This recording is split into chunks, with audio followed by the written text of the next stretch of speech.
예, 업계 스페셜리스트들을 모시고 투자해서 얻을 수 있는 우리의 인사이트를 구하는 시간입니다. 스페셜리스트, 오늘은 박성준 동국대 블록체인 연구센터장님 모셨습니다. 어서 오십시오. 예, 반갑습니다. 박성준입니다. 스테이블 코인 관련돼서 국내 또 이제 법안 준비를 하고 있다는 얘기 때문에 주가가 꿈틀거리는데요. 네.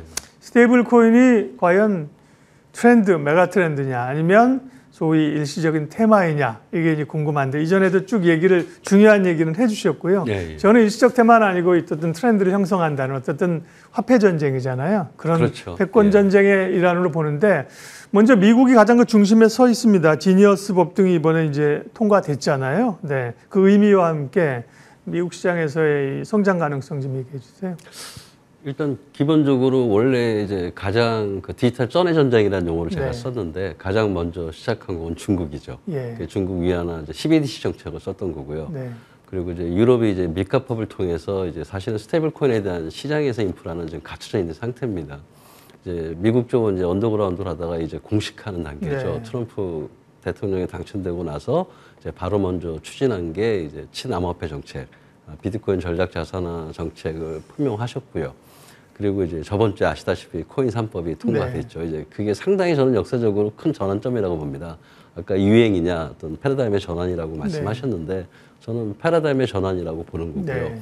그다음에 그중에 이제 지니어스법에 대해서 이제 관심들이 많으신 거죠. 네. 그게 이제 달러 기반의 스테이블 코인인데 이제 거기에 따라서 이제 어떻게 보면 시장에서의 규제 명확화가 됨으로써 이제 스테이블 코인이 이제 제도권으로 들어오면서 시장 기반이 갖춰져 있는 상태고요. 제가 볼 때는 스테이블 코인 같은 경우는 아마 지금도 이제 시장에서는 이제 성장을 상당히 고성장을 해왔습니다. 네. 연 40%에서 60% 정도 성장을 해왔는데 이번에 이제 지니어스법 통과를 인해서 그게 촉진될 것 같아서 상당히 고성장을 할 것 같아요. 그래서 일각에서는 현재 수준으로는 한 260에서 250 빌리언 정도의 시장 규모인데 네. 이게 아마 빠르면 한 3년에서 4년 안에 아마 2테라, 그래서 2조 달러라는 얘기를 하더라고요. 네. 상당히 폭발적인 성장을 할 거라고 저는 생각을 하고 있습니다. 이번에 그 관련된 법안 통과된 거 보면서 저는 약간 의구심이라도 조금 했던 게 기본적으로 가상화폐나 암호화폐에 대한 기반을 열어놓으면서 중앙은행이 이건 CBDC를 못하게 이렇게 해놨던데 그 네. 얘기는 CBDC 안 하고 스테이블 코인으로 가겠다는 명확한 의지로 읽으면 되는 건가요? 예, 미국 같은 경우는 이제 소위 말하는 이제 NT CBDC법이라고 네. 코인 3법 중에 하나가 그건데 그러니까, 예. 미국은 CBDC법을 이제 CBDC를 이제 추진하지 않는다고 선언을 하는 거죠. 네. 근데 사실은 미국의 입장에서 봤을 때는 미국의 어떻게 보면 이제 자유와 그다음에 네. 프라이버시 사상으로 봤을 때 CBDC는 좀 문제가 좀 있긴 있었어요. 예. 왜냐하면은 프라이버시 문제가 가장 큰 거거든요. 우리가 이제 현금과 카드 쓸 때 현금의 가장 큰 그 특징 중에 하나가 익명성이지 않습니까? 그렇죠. 개인정보 보호, 프라이버시를 네. 유지하는 건데 CBDC로 하는 경우에는 사실은 프라이버시까지 주기에는 기술적인 난관이 좀 있습니다. 그리고 사실은 이제 중앙 통제 가능성이 있어서 미국은 아예 CBDC는 이제 전면 앞으로도 추진하지 않겠다는 네. 법제화시키는 거가 이제 통과가 됐고요. 그래서 이제 미국이 취한 전략은 이제 달러 기반 스테이블 코인으로 가는 거는 확실한 것 같습니다. 적어도 트럼프 행정부에서는 그런 암호화폐나 센터장님 암호화폐라는 표현을 쓰시니까 네, 암호화폐나 혹은 스테이블 코인을 중심으로 한 달러의 패권을 유지하기 위한 걸 하려고 할 겁니다. 그리고 그 다음도 이제 할 가능성이 높은데 조금 전에 말씀하신 시장 규모나 이런 거에 대해서 일부에서는 조금 기대감으로 과대평가하는 것 아니냐. JP 모건에도 그런 지적을 했군요. 그런 지적을 하는 분들의 목소리는 뭘까요? 저는 JP 모건을 조금 반대했던 사람이에요. 네. 왜냐하면은 JP 모건 같은 경우가 이제 비트코인을 포함한 암호화폐에 대해서 상당히 부정적인 입장을 견제해왔던 기업입니다. 예. 한때는 이제 JP 모건이 이제 비트코인은 사기라는 말을 할 정도로 그렇죠. 약간은 상당히 보수적이고 이제 받아들이는 게 상당히 좀 이제 우려했던 기업이기 때문에. 제이미 다이먼이 그런 얘기를 했었죠. 저는 그래서 참 제가 볼 때는 좀 아닌 것 같은데라는 의사결정이 좀 잘못됐다라고 하는데 그래도 이번에 이제 제가 아까 말한 2조에서 2.5조 달러까지 보는 와중에 이제 JP 모건이 너무 과대평가된 거라는 얘기를 하시더라고요. 그래서 현재 시장의 수치가 250에서 260 빌리언인데 그래도 나름대로는 한 2배에서 3배 정도의 성장은 얘기하시더라고요.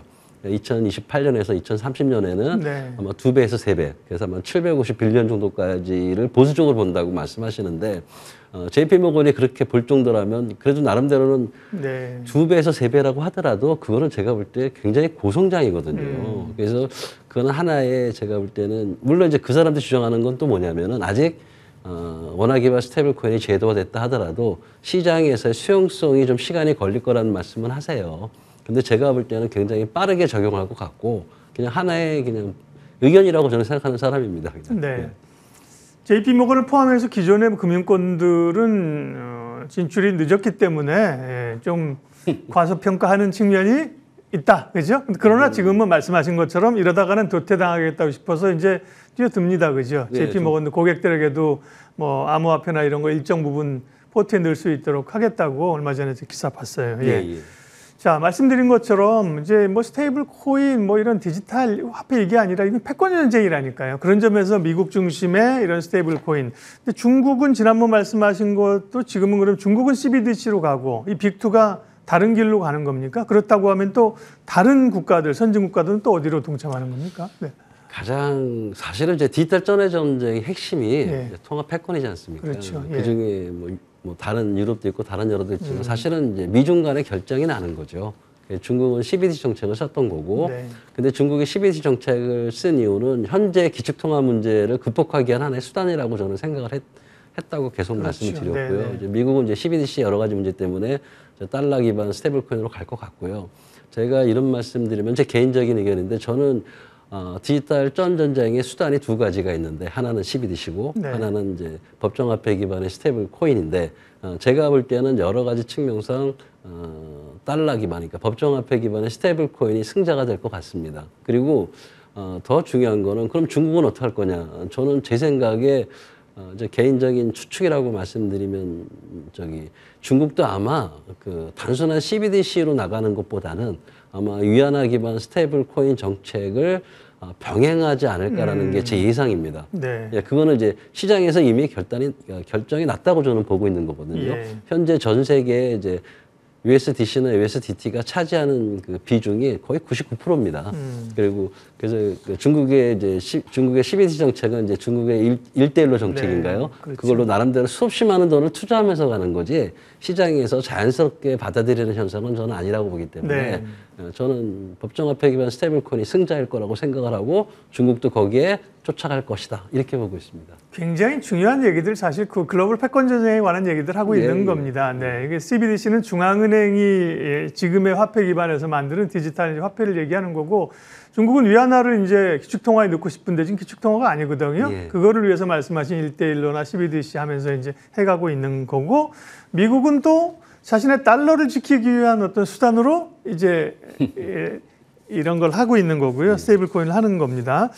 자, 그러면 이제 우리가 좀 우리도 고민이죠, 그죠? 그러면 우리는 어느 쪽에 설 것이냐? 적어도 보면 시장에서는 당연히 시장이나 우리 전문가 센터장님 같은 경우는 스테이블 코인으로 가야 되고 하시지만 국내에서도 뭐 한국은행에 이런 거 보면 어디로 가야지? 기존에 CBDC였는데 이리로 가야 되나? 이런 혼선이 좀 있지 않나 싶어요. 그리고 입법 발의한다는 거잖아요. 이 내용은 뭐 어떻게 들어갑니까? 네. 우리나라 이제 사실은 이제 전략이죠. 예. 이제 제가 볼 때 저는 사실은 한국은행한테 정부하고 한국은행한테 끊임없이 원화를 CBDC로 하자라고 주장했던 사람이에요. 네. 그러면서 이제 한국은행이 한강 프로젝트를 포함해서 네, 몇 네. 년간 준비를 하셨잖아요. 그렇죠. 근데 예. 그때 저는 이제 거꾸로 또 이제 비판을 했던 것 중에 하나가 CBDC로 가되 중국 같은 게 아니라 익명성을 줘야 된다. 그래야 그게 진정한 CBDC지 익명성 없는 CBDC는 잘 안 될 거다라고 이제 거꾸로 비판을 했었습니다. 예. 근데 지금 이제 생각해 보니까 그렇게 익명성을 주는 CBDC로 가는 것보다는 원화 기반 스테이블 코인이 제가 볼 때는 하나의 대안으로서 충분히 효율적이고 경쟁력이 있을 것 같아요. 그래서 지금에 와서 이제 원화 기반 스테이블 코인을 주장을 하는 거고요. 네. 그 다음에 현재 그 우리나라 그 스테이블 코인의 법제화는 디지털 자산 기본법에 이미 스테이블 코인을 정의를 했습니다. 네. 이게 자산 연동형 디지털 자산이라고 해서 스테이블 코인을 발행할 수 있는 근거는 디지털 자산 기본법에 마련이 돼 있습니다. 이미 마련돼 있다는 거죠. 근데 예. 어젠가요, 이제 더불어민주당의 안덕월 의원님하고 네. 국민의 그 힘의 김민혜 의원님께서 네. 스테이블코인 전용법을 또 만드셨더라고요. 발의를 하셨더라고요. 그래서 그 기존의 디지털 자산 기본법은 총괄법이고, 그다음에 네. 스테이블코인 전용은 이제 두 가지 법안이 새로 나온 거죠. 가장 큰 차이는 제가 볼 때 일단 자본금입니다. 지금 화면에서 네. 나오겠지만은 디지털 자산 기본법에서는 자본금 5억 이상이면 할 수 있다고 돼 있는데, 이 두 법에서는 이제 자본금을 이제 50억 이상으로 올린 거죠. 그 자본금 50억이라는 게 보통 금융사업자의 자본금 기준이라고 저는 기억을 하고 있거든요. 네. 그 차이가 있는 거죠. 예.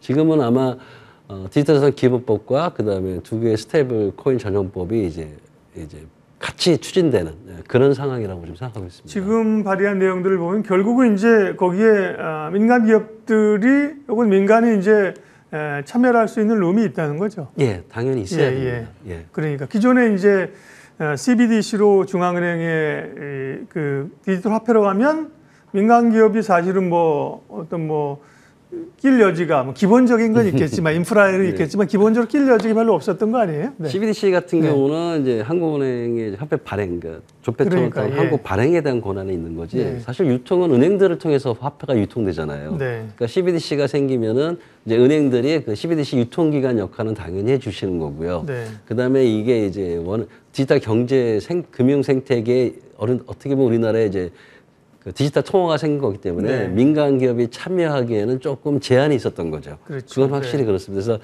금융 생태계하고 은행들하고 관련된 CBDC 체계에 이제 민간 기업들은 이제 서비스 쪽으로 이제 관련됐던 사항이었는데, 이제 원화기반 스테이블코인이 나오면 이제 그러니까 금융기관뿐 아니라 민간 기업들도 이제 발행할 수 있는 룸이 만들어지는 거는 확실히 있다고 저는 보고 있습니다. 그러면 사실 제가 마지막 질문을 드리려고 했는데 저희 방송 보시는 분들은 제가 지금 드리려는 질문이 방송 보시는 분들은 투자에 관심이 많으니까 그렇죠. 지금 말씀하신 그 CBDC가 아니라 스테이블 코인 쪽으로 전환이 되면 민간 기업에 참여할 여지가 있고, 그렇다고 하면 국내에서는 어떤 이 기업군이나 어떤 섹터나 어떤 기업들이 여기에 좀 실제로 참여하게 되고 좀 수혜를 받을 수 있습니까? 네. 일단 그런 말씀들을 많이 하시더라고요. 스테이블 코인이 오면은 새로운 시장이 열리는 거고, 새로운 산업 생태계가 올 때 그 산업에 들어갈 수 있는 기업들은 첫째는 금융기관들이겠죠. 예, 금융 생태계. 그다음에 두 번째가 핀테크요. 근데 저는 그거보다는 이제 민간 쪽 역할. 그래서 요즘 이제 그 민간에서 이제 스테이블 코인을 발행을 준비한다고 하는 그 업체들이 상당히 많이 나오더라고요. 그래서 앞에 화면에서도 보시면 이제 SJ도 있고, SJ 솔루션즈도 있고, 그다음에 네이버도 있고, 그렇죠. 그다음에 한커미드도 있고, 굉장히 많습니다. 근데 제가 느끼기에는 너무 성급하다는 거죠. 스테이블 코인을 하게 되면은 가장 중요한 거는 안전성이지 않습니까?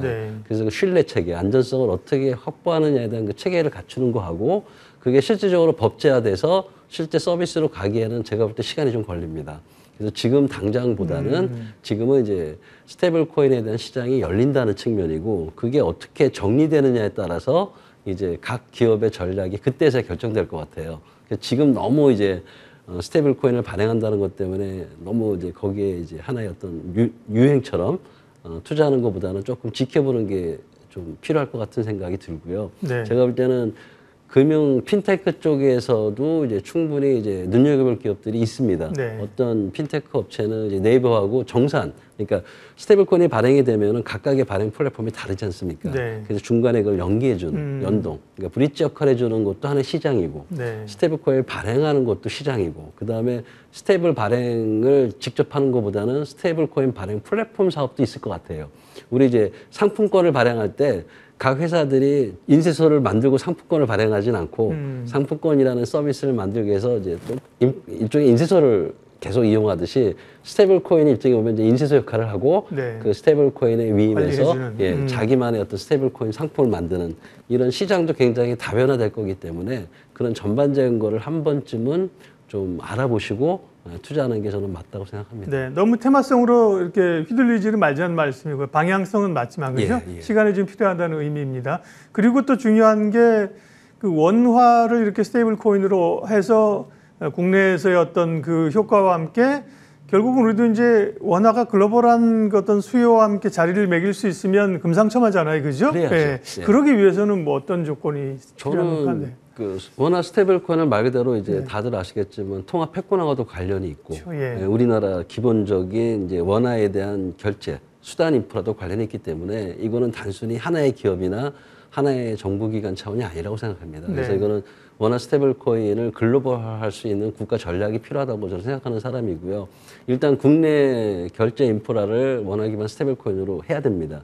지금 현재도 여러 서비스에서는 테더 같이 달러 기반 스테이블 코인을 많이 쓰거든요. 네. 그거를 이제 원화 기반 스테이블 코인으로 빨리 대체하는 어떤 그게 필요하고요. 그러니까 우리나라 시장만큼은 우리나라 원화 기반 스테이블 코인이 좀 차지하는 게 좀 좋고요.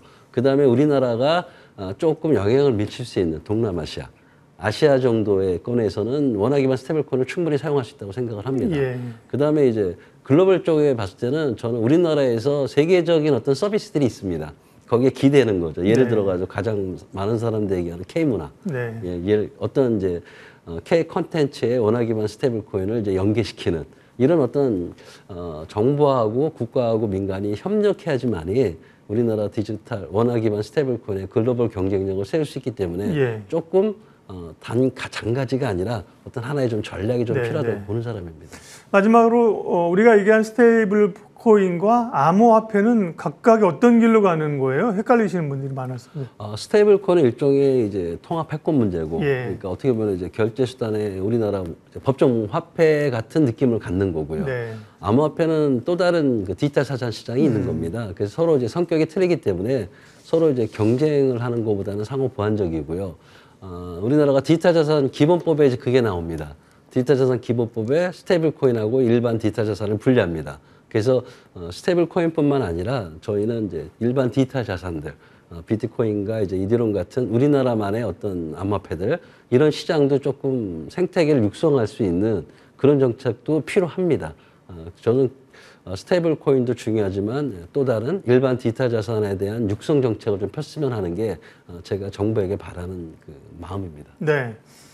오늘 여기까지 하겠습니다. 내일 스페셜리스트 잠깐 예고하겠습니다. 삼성전자가 22조 규모의 수주를 어제 받았다고 해서 어디지? 했는데 결국 테슬라였었죠. 그 삼성의 파운드리 사업에 대한 궁금증이 많은데요. 이 부분을 또 반도체 쪽으로 오래 연구하신 이주환 애널리스트께서 오셔서 내일 반도체 얘기, 삼성전자 이야기 하겠습니다. 오늘은 스테이블 코인 관련해서 동국대 블록체인 연구센터 박성준 센터장님 함께했습니다. 고맙습니다. 예.